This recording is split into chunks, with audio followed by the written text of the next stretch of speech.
Selamat malam dan selamat datang lagi di Mikey Ball, dan kali ini gue mau bahas review lagi nih sebenarnya.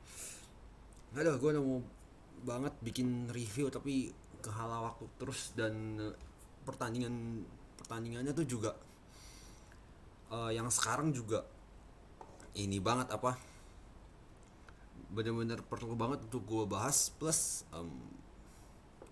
tar wait. Nah, dan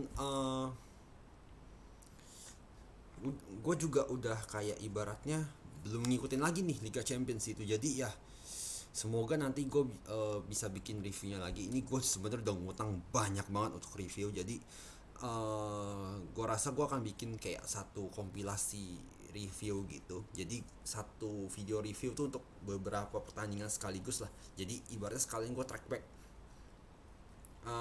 apa yang udah terjadi uh, sama beberapa tim belakangan.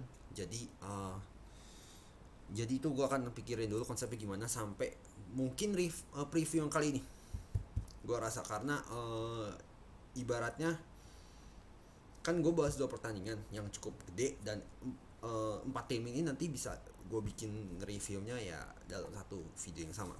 Itu ya menurut gue ini cara yang bagus lah, cara terbaik yang bisa gue lakukan untuk ibaratnya membuat satu review yang uh, bisa recall lagi, bisa buat kalian recall lagi lah untuk beberapa tim-tim gede sih, dan juga pertandingan-pertandingan penting yang udah mereka jalanin gitu. Jadi ya itu nanti reviewnya tuh setelah preview ini sih, preview pertandingan yang akan berjalan hari ini, dan ini akan gue langsung upload uh, karena tandingan juga kurang lebih itu jam setengah 10-an kalau nggak salah, dua pertandingan nanti. Jadi gue mau bahas dua pertandingan itu datang dari IPL sama dari La Liga. Pertama gue mau bahas Liverpool lawan City, bener nggak? Ntar gue coba lihat dulu untuk matchnya. Setahu gue Liverpool mainnya di Anfield ini. Ya, mainnya di Anfield. Nah, jadi gini, ya oke lah, sekarang gue bisa bilang Liverpool lagi posisinya lagi bagus itu. Cuman in this context kan Liverpool juga menangnya lawan siapa kalau nggak salah ya di UCL kemarin tuh. Ya mereka udah ibaratnya, nah lawannya juga Rangers gitu loh. Ya gue nggak bisa jadi tolak ukur gitu loh untuk pertandingan kali ini, apalagi lawannya City gitu. Nah ini kebetulan kursi baru by the way, dan dikasih kain ya biar nggak kotor sih, udah miso aja sedikit. Nah jadi buat gua ya Liverpool ini harus hati-hati sih, karena juga kelihatannya City pun tahun ini ya, bukan tahun ini sih, sampai sebelum pertandingan ini mereka udah bisa gue bilang tuh kayak udah jauh di depan lah gue bilang. Karena ya lihat aja sendiri gitu loh, Haaland itu udah kartu as lah gue bilang untuk City selama ini, dimana masalah finishing selalu jadi ibaratnya apa ya, momok lah untuk Man City gitu. Karena ya musim lalu ya itulah kelemahan mereka gitu loh, gameplay udah bagus, dari sisi eksekusi permainan juga ya bisa gue bilang rapi lah, walaupun ya kadang-kadang juga uh, ada missnya gitu. Tapi datangnya Haaland sekarang itu bisa menyelesaikan berbagai masalah yang dulu City sempat hadapin, terutama dalam finishing.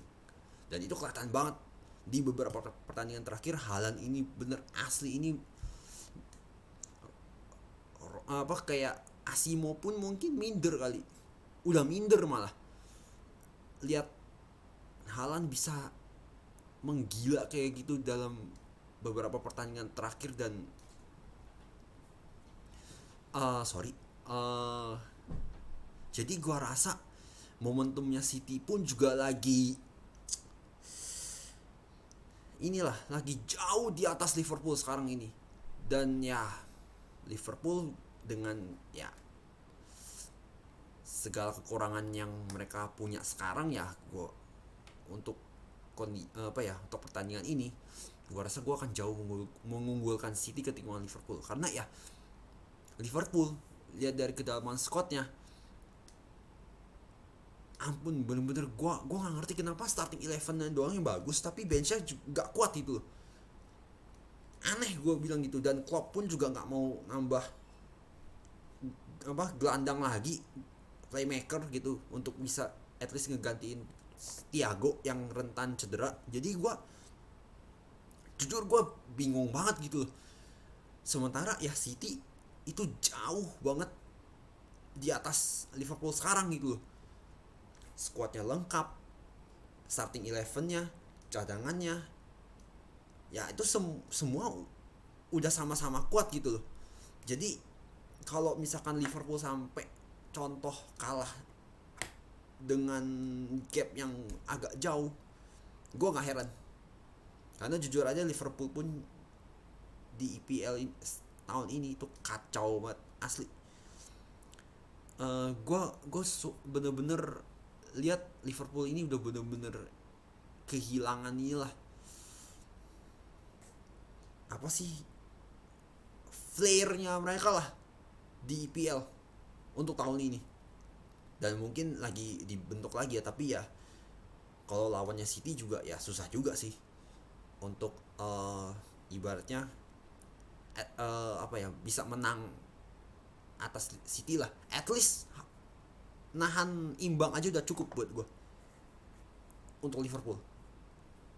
Nah, sekarang yang kedua, El Clasico. Ya, nanti tanding tuh jam 9:30 waktu sini, waktu Indonesia Barat. Ya, sekarang dua-dua lagi di atas angin lah di La Liga. Ini gue ngomong konteks La Liga aja, karena di Liga Champions ampas banget Barca, sumpah.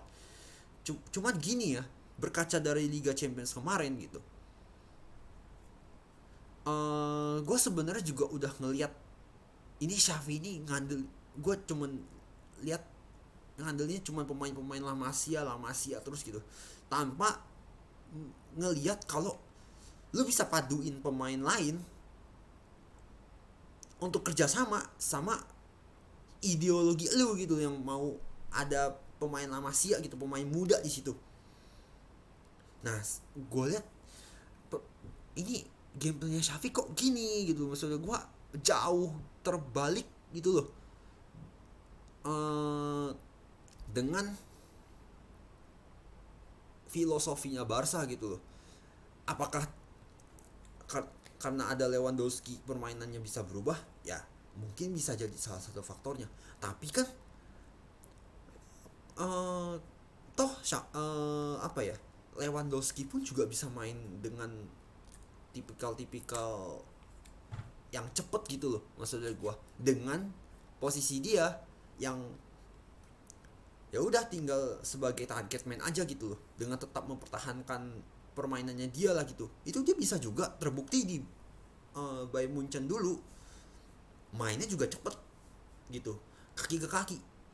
Yang gue lihat dari Bayern Munchen bisa main juga dengan cara gitu. Nah sekarang kenapa tiba-tiba ada Lewandowski mainnya seolah-olah ke Lewandowski semua? Ya itu mungkin bagus deh buat gue. Tapi di satu sisi kok gue tidak impress gitu sama sekali dengan permainannya Xavi sekarang. Gue lihat sering kali juga ya mainnya bola-bola panjang lagi gitu. Dan kayaknya juga beberapa pertandingan terakhir seolah-olah kehilangan, apa ya gue bilang, sentuhan lah untuk menang dengan cara yang meyakinkan gitu loh. Terbukti pas lawan siapa gitu, ya awal-awal menang tapi lama-lamaan kok kayaknya main aman gitu loh. Jadi ya ini yang gue gak paham lagi masih Xavi sekarang gitu. Ya walaupun gue juga belum ngikutin lagi tuh. Tapi lihat Barca yang kayak gini juga, gue lihat pas lawan Inter juga, ampun deh, bener-bener kacau banget lah, asli bener-bener gak gak kayak Barca yang kita apa ya, yang mereka pendukungnya termasuk gua harapkan dari si Xavi ini gitu loh, dengan pemain yang udah datangnya sekali Lewandowski, Kessie gitu, dan lu gak manfaatin pemain-pemain tersebut gitu, dan lu tetap kekeh mau lebih mentingin pemain-pemain jebolan La Masia gitu. Ya terserah lu dah, kalau misalkan Xavi kayak gini terus, bukan nggak mungkin dia bisa bisa benar-benar ditendang sih, jujur aja. Dan udah gue lihat ada satu kandidat sebenarnya bisa gantiin sebenarnya, tapi gue nggak tahu nanti kayak apa situasi Barca ke depannya, karena ya harus diikutin lagi gitu. Nah, gue ada satu kandidat yang mungkin cukup mampu untuk ngegantiin, walaupun nggak gitu valid sebenarnya. Marcelo Gallardo, ex pelatihnya River Plate. Nah, buat gue ya mungkin dia bisa dikasih kesempatan sih untuk ngelatih Barca gitu. Dan dulunya tuh udah pernah masuk sebenarnya di omongan transfer pemain lah gitu. Ya dan pelatih juga sih sebenarnya. Udah ada omongan-omongan dia salah satu calonnya gitu. Nah, dan kebetulan Gallardo udah di bukan dipecat sih. Udah mundur lah ibaratnya. Nah, itu nanti gak tahu lagi tuh kalau misalnya sampai Xavi gak bisa ngerubah permainannya Barca lebih baik, ya bukan gak mungkin ya bisa dipecat. Apalagi lawannya Real Madrid. Ya, Real Madrid gue gak perlu ngomong deh gitu. Ya Ancelotti gitu loh. Dengan pemain bintang dia bisa ngelakuin apa aja. Dan itu udah banyak banget buktinya.